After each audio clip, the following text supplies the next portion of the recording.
Hello, Elora. It's lovely to have you here today.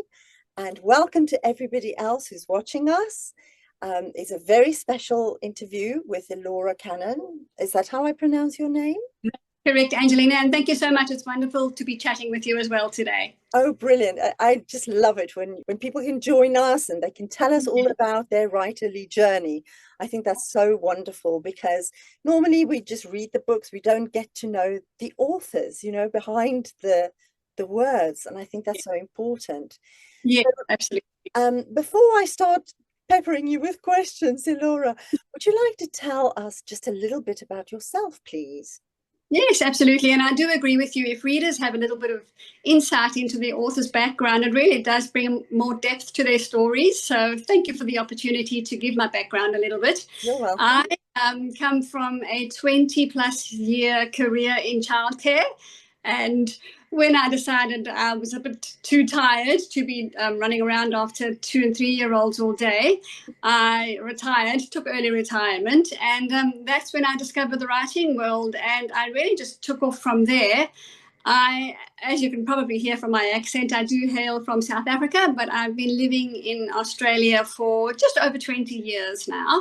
So yeah, and I've since moved to from Sydney in Australia to a tiny village, which I absolutely love. The village life is so different to city life, so it really agrees with me and my retirement lifestyle. That's awesome. That's fantastic. So let me dive straight in with some questions. But before I do, I just want to say hail to a fellow countryman almost because I'm from Namibia. Oh, That's interesting. wonderful. Yeah. Yes, But yes, fantastic. I did live in South Africa for a bit and I went to university in Cape Town. So Okay, yes, we were up north, Pretoria area. Okay, Cape Town's right. beautiful. Yeah. Oh wow. It's awesome. I didn't know. So yeah. Right. Yeah. Now, I'm going to ask you some questions, which I hope will reveal even more to the readers who you are, because I think that's so important, as we said. So, are there any books or authors that inspired you to become a writer? Okay, so initially, when I started exploring the idea of becoming a writer, there weren't authors that stand out to me at that stage. My beginning stage was actually a travel blog that I had penned, and that was the beginning of my writing journey per se. But with my book that's launching in March, I certainly do have authors that I aspire to because I wrote a midlife rom-com. I certainly wanted to sort of read other authors' books on that genre. So yeah, I read authors like Marsha Willett, Joanna Nell. Who else? Sorry, I've got a couple of them written down here. And yeah, Sally Andrews was another one. So yeah, midlife authors, midlife rom-com authors. I did certainly learn a lot from their writing style, which helped me. It always does, doesn't it? Yeah, absolutely. Yeah. So let me ask you, I've written some questions down. That's why if I'm looking down reading them, No are problem. there therapeutic benefits to modeling a character after someone you know? I believe so. First of all, I model a lot of my characters' characteristics after certain aspects of myself. So there's a little bit of me in each of my characters. And I find that very therapeutic because you get to know yourself a lot more. You get that introspection, that different angle that you kind of see yourself through readers' eyes. But the main character in my novella that's coming out is actually based on my mom.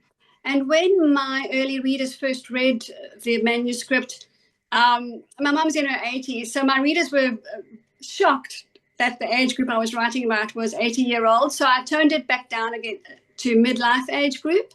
But yes, my main character is based on my mom. And that was very interesting for me to write as well because she's still back in South Africa. So, from holidays with my mom, I observed her very closely when I knew I was going to be writing the book. So, yeah, it is very therapeutic. I find it very deep, introspective. That's very interesting, isn't it? Especially if it's somebody who's still alive and you can watch them and see their Yeah, mannerisms. But you are right, it sort of does teach us more about ourselves with every very, book we write, isn't it? Yeah, Do you very happen much. to, yeah, do you happen to have a copy of the book with you? Do you want to show us if you Yeah, want to? thank you, Angelina. I only have the proofs at this stage. I only arrived the other day, so I was fortunate Wow. that in time for our interview. So yeah, that's the front cover, and then that's the back cover. So yeah, that's little Oh, after my novella. So lovely. And it's coming yeah. out in March, did you say?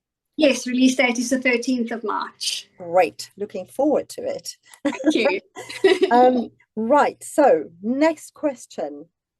It's a bit controversial, this one, but I think it's an important question. Have you ever killed off a character your readers loved? I haven't yet, but book 2 in the midlife rom-com series will have a few little shocks for readers. Don't worry, it's not going to be the character based on my mom, but yes, Good. there will be a few surprises there for readers in book 2, yes. Yeah. So I haven't killed off anyone yet. Oh, okay. I like the yet. Yes. There's a promise there somehow. Uh-huh. Okay. And then you mentioned that you're coming from South Africa and that you're living in Australia now, but have you ever traveled as research for your book? It actually worked the other way around for this little novella. I had a beautiful holiday just in the mountains near where I live, and we were going on a trail walk in one of the rainforests, and I knew immediately that there had to be a scene from that rainforest in my book. So I didn't specifically go and travel for the research, but the travel, you know, was a result of putting it in my book. Yeah. Oh, that's fantastic. I love it when that happens. With Yes. almost when You the just get scenes that find feeling. you. Yeah, exactly. You just know it has to be put in the book. So yeah, that's Yeah. happened the other Oh, way. brilliant. Very, very good. It's a bit of a teaser. Now we have to read it. We have to find that Yeah, scene. indeed. Um, right, then the next question, how do you use social media as an author? And I think this is a really important question because even though we are talking to readers here, I'm sure there are other authors watching. And so it's always something we all want to know. Yes, absolutely. My little niche in social media is Instagram. I absolutely love it there. I think the writing community is so supportive on Instagram. We really want the best for each other. And I have grown so much as a writer from advice and support from other authors, as well as you say, other authors will possibly be listening as well. So my biggest tip on social media is to create that relationship from the get-go, share each other's work and build on your relationship from there. I have also started using the newer platform Threads. Well, I think it's been around for maybe a year, 18 months already. And the writing community on Threads is also really supportive. But truly, I find the writing community on Instagram so supportive. Other authors just really want the best, and we want each other to succeed. Yeah. And I think that's really important if you have other authors supporting you and behind you and helping you. Yes. Do you have you ever used TikTok or Facebook or any of those? I'm not on TikTok. I've never been on TikTok. I do have Facebook, but I don't know. I just find it not as interactive as Instagram. Right. Yeah, Yeah. I think I agree with you. Yeah, I'm a bit all over the place. Uh-huh. Okay. Yeah. Okay. Oh, that's good to know because I've heard other people say that, Instagram is the best place to be Yes. for authors. Yeah. Okay. So you've confirmed that. So, next question. How important was professional editing to your book's development? Because you were talking about how authors are helping you and supporting you, and you've learned a lot from them. But I think we also learn quite a lot from editors, don't we? Absolutely, Angelina. I was so fortunate to actually stumble across my editor, quite honestly. I read, as you say, in the writing community. I read another friend's book, and I saw in the front matter who her editor was, and I was so impressed with the quality of work that I contacted the editor. I'm not sure if I can mention her name on here. Anyway, if she wants more work, why not? So it's her name's Susan Mackey, and the book that I read was written by Ellen Reid. So Ellen Reid is such another very supportive author friend. Yeah.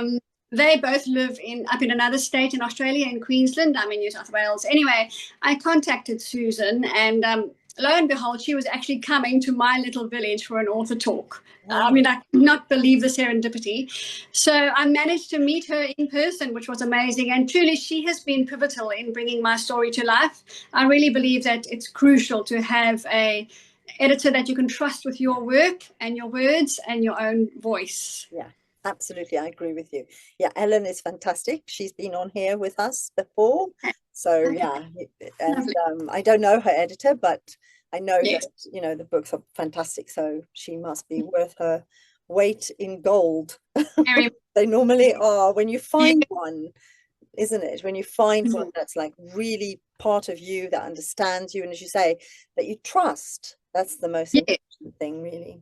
absolutely. Right. And then we're talking specifically about this novella, I suppose. So how long did it take you to write this book?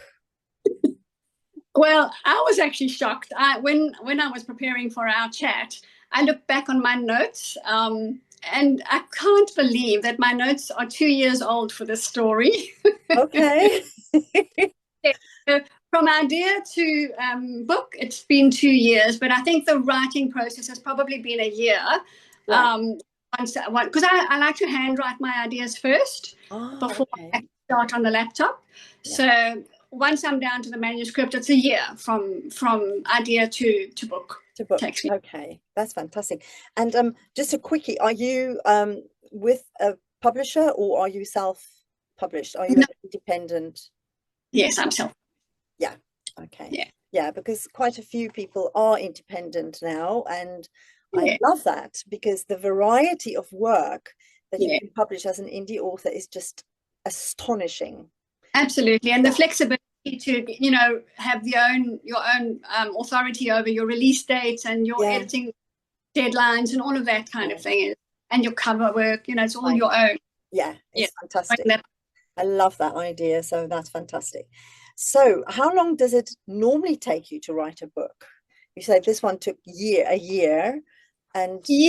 Yes, I'd say, look, probably given that my notes are 2 years old, saying 1 year is probably smudging the lines a little bit, but generally it takes me a year to write. The delay for me, the procrastination is the editing. Like I say, I'll send it out to beta readers, which is fantastic. It's wonderful to have that support.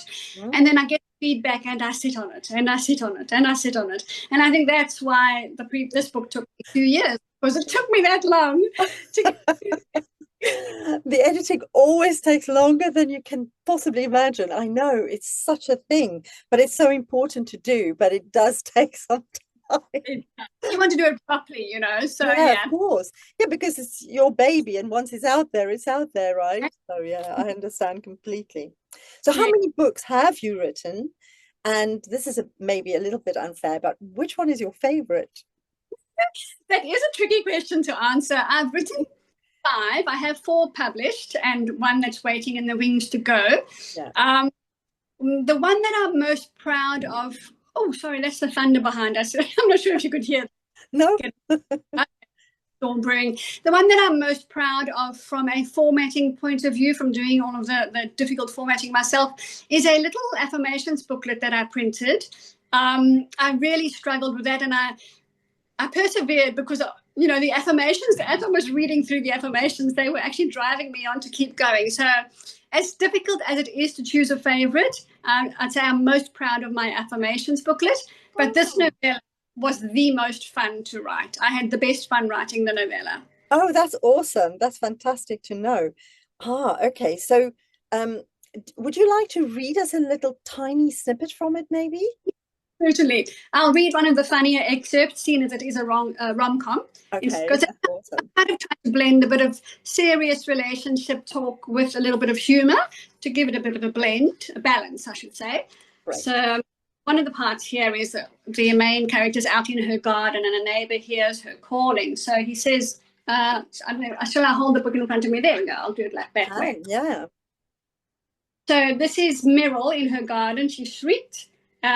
And she said, I'm quite all right, thank you. She tried to gather her wits about her while her hands automatically straightened her buttercup blouse and wild grey wisps. Well, you looked like you could use some help, so I grabbed my trusty cobweb duster. He jabbed it towards her so forcefully that she instinctively grabbed for it. It's got medium stiff bristles, you know, good for clearing out the old cobwebs and any other things that need clearing out. Oh, thank you. Meryl had to suppress her wild laughter at his description and only just stopped herself from doubling over with hilarity. I think it was a bumblebee, but it seems to have gone now. Well, we'll just make sure, shall we? He snatched the pole from her, pushing the extension viciously forward, jabbing at the foliage of the Maria tree. The leaves made a shush sound as he shook the stiff bristles at them. There you go. That'll clear your bush of any unwanted beasts. Okay. That's good. I enjoyed that. That is very funny. I love it. Brilliant. Well, we now have to buy the book and read it so that we can have a laugh. Sounds fabulous. Thank you. Right. So can I ask you, quick next question. How many hours a day do you write? So I don't have a specified allocated time. I do like to divide my day into morning writing session if the creativity is flowing, and then generally afternoons are for admin, writing my blog, sending emails. But in the morning, if I find that the creativity isn't flowing, it's not something I can force. To me, that doesn't feel natural. So really, I wait until the mood strikes, and then I can sit for about 4 hours and just tap away at the keyboard, getting the story down. But the mood has to be right. The energy has to be there. Otherwise, it just doesn't feel right. I get it. I totally understand. Yeah. Can I ask you, how do you come up with these humorous bits and make them work in words? Because it's actually quite, I don't know if people know this, but it's actually quite hard to write humor. It is tricky. It really is, because, everyone's sense of humor is so totally different. So it really, you can't only be appealing to your own sense of humor. Indeed. But yeah, so that particular scene, it must have just been a creative flow moment that just came to me. It's not based off of anything that I've experienced, but the opening scene in the book was actually based on a real experience that happened in my neighborhood. So that's what started the whole process for me. I just thought, this has to be a story. This just has to. I love it. I love it, because that's kind of what happens with writers. We hear snippets of conversations, we see little bits and pieces, something happens, and you kind of go, oh, I'll write this, and then it becomes something, doesn't it? It's quite fabulous. So I'm going to ask you two questions that I kind of ask almost all of my authors that I interview. So the first one is, what do you feel your readers expect from you? That's a very interesting question, Angelina, because it's only recently that I've turned to writing fiction. I've been a non-fiction writer up until now, and my genre has always been relationships, and my tagline is writes about life, both real and imagined, since I've written the fiction book. So really, even my early readers, my beta readers, had read some of my non-fiction, and they referenced that when reading the fiction. Oh, sorry, that's another thunderclap. When reading, storm going on. Relationships are what my readers expect from me. I gathered that from the beta reader feedback that I got. Yeah. Oh, that's fantastic. Okay. You're going through a storm, are you? Yes, we are. We've had such hot summer weather here that it always culminates in a storm at the end of the day. I do love it, but it's not ideal for interviews. But I couldn't hear it, so I don't know if it'll come through on the actual audio later, but it adds a bit of atmosphere, doesn't it, as well? We've just had a massive storm in England, so yeah. And then I've got one more question for you.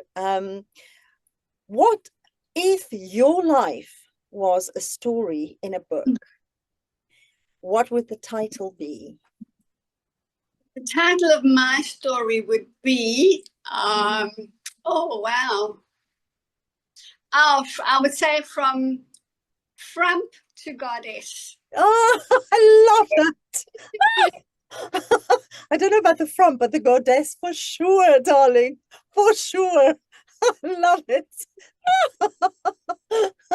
That's brilliant. But that would make a fantastic title for a book anyway, wouldn't it? I think so. I think you've given me a bit of a spark of creativity there. Uh-huh. Okay, well, we'll look forward to hearing that one. Oh, well, Elora, thank you so much. That concludes our interview part with the questions and everything.